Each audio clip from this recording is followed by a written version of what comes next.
নমস্কার বন্ধুরা, রানীর রান্নাঘরে আপনাদের সকলকে স্বাগত। সন্ধে হলেই মনে হয় যে কী খাই। এরকম বৃষ্টির দিনে স্ন্যাক্স টাইপের কিছু খেতে আমাদের ইচ্ছে হয়। বাড়িতে থাকা খুব সামান্য উপকরণ দিয়েই আজকে আপনাদেরকে এই রেসিপিটা খুব সহজেই ঝটপট বানিয়ে দেখাবো। তাহলে চলুন বানিয়ে ফেলি এই স্ন্যাক্সটা। প্রথমে এখানে আমি নিয়ে নিয়েছি ময়দা। এখানে ময়দা আছে 500 গ্রাম। এবার ময়দার মধ্যে দিয়ে দিচ্ছি পরিমাণ মতো নুন।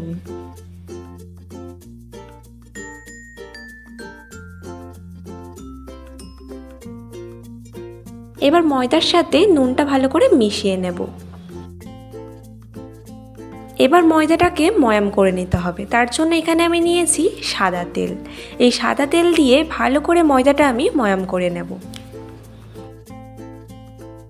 এবার অল্প অল্প জল দিয়ে ময়দাটা ভালো করে মেখে নেব।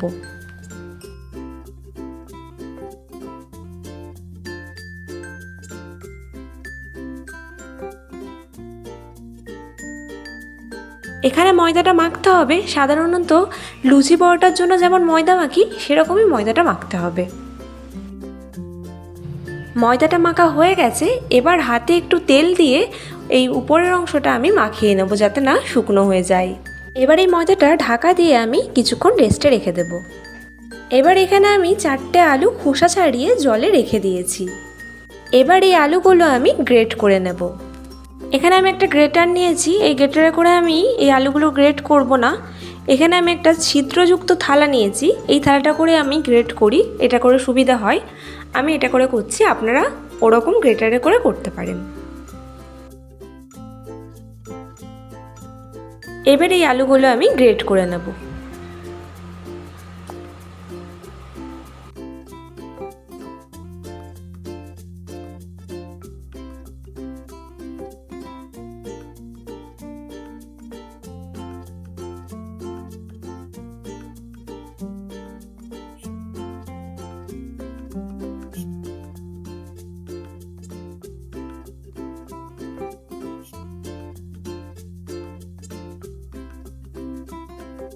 এখানে আলুগুলো আমি গ্রেট করে নিয়েছি। এবার একটা পাত্রে জল নিয়ে এই গ্রেট করে রাখা আলুগুলো ভালো করে ধুয়ে নিতে হবে।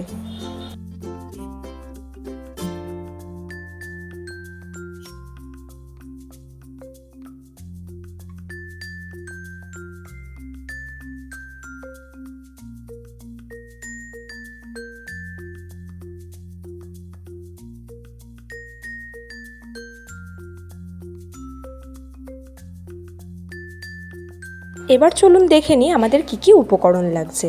প্রথমেই আমি এখানে নিয়েছি 2টো ডিম। আপনারা এখানে ডিমের পরিবর্তে মাংসের কিমা দিয়েও এটা বানাতে পারেন। এবার এখানে নিয়েছি গ্রেট করে রাখা আলু, পেঁয়াজ কুচি, লঙ্কা কুচি, নিয়েছি পরিমাণ মতো হলুদ, লঙ্কা গুঁড়ো, গোলমরিচ গুঁড়ো ও স্বাদমতো নুন।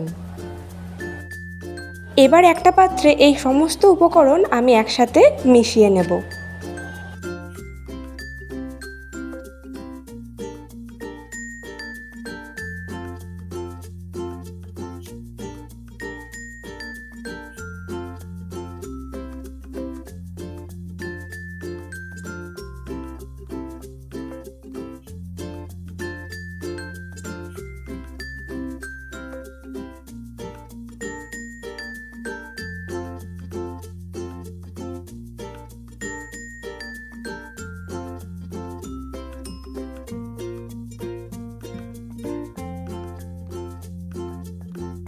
এখানে আমি সমস্ত উপকরণ একসাথে মিশিয়ে নিয়েছি।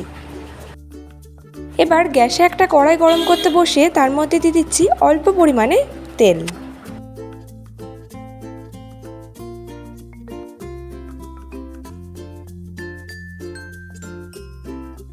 এবার এই তেলের মধ্যে যে সমস্ত উপকরণ একসাথে মিশিয়ে রেখেছিলাম সেটা এর মধ্যে দিয়ে দিচ্ছি।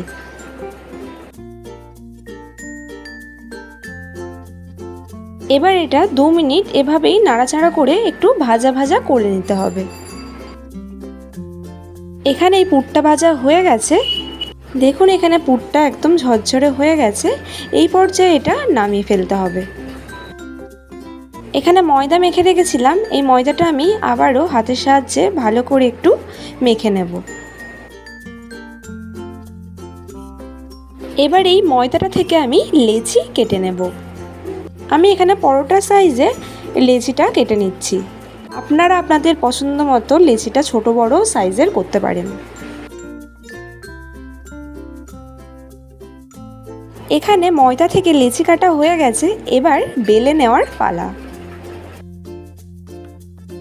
এবার একটা বেলুনের সাহায্যে এভাবে লম্বা করে বেলে নিতে হবে।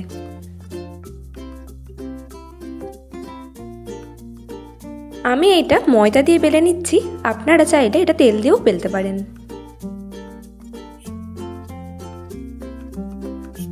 এটা আমি লম্বা করে এভাবে বেলে নিয়েছি। এবার এর মধ্যে দিয়ে দেবো পুরটা। অল্প একটু পুর নিয়ে এভাবে লম্বা করে দিয়ে দিতে হবে।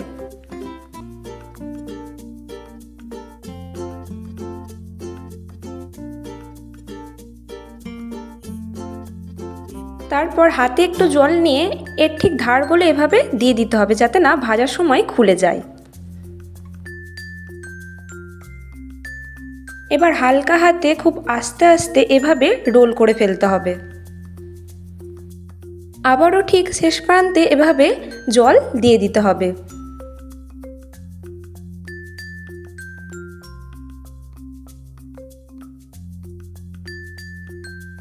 এবার এটা হালকা হাতে চেপে চেপে ঠিক জিলিপির প্যাচের মতো এটা ঘুরিয়ে দিতে হবে।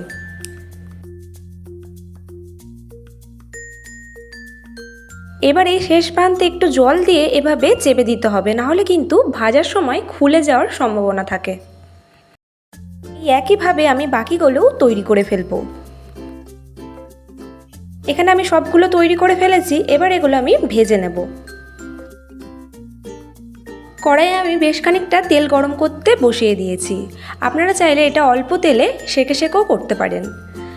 এবার এই তেলের মধ্যে আমি এগুলো একটা একটা করে ছেড়ে দেবো।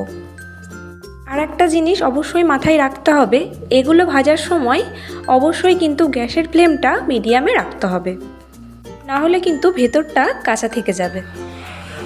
এগুলো একটু সময় নিয়ে উল্টে পাল্টে ভাজতে হবে। এখানে আমি এগুলো উল্টে পাল্টে ভেজে নিয়েছি, দেখুন বাদামি রঙের হয়ে গেছে। এবার এগুলো তেল থেকে তুলে নিতে হবে।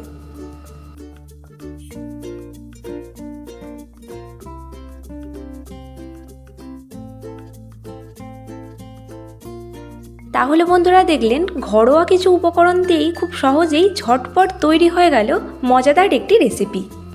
আপনারা অবশ্যই বাড়িতে এটা ট্রাই করবেন, খুবই খাস্তা এগুলো হয় আর খেতেও কিন্তু খুব সুস্বাদু। আপনাদের যদি আমার এই রেসিপিটি ভালো লাগে তাহলে লাইক কমেন্ট আর শেয়ার করবেন, আর আমার চ্যানেলটি যদি এখনও সাবস্ক্রাইব করে না থাকেন তাহলে সাবস্ক্রাইব করে দেবেন, আর পাশে থাকা বেল আইকনটি অবশ্যই প্রেস করে দেবেন, যাতে আমি ভিডিও দিলেই সবার আগে নোটিফিকেশান আপনাদের কাছে পৌঁছে যায়। তাহলে বন্ধুরা, আজকের মতো ভিডিও এই পর্যন্তই। পরবর্তী কোনো নতুন ভিডিও নিয়ে আমি আবার হাজির হয়ে যাব। আপনারা ভালো থাকবেন, সুস্থ থাকবেন। ধন্যবাদ।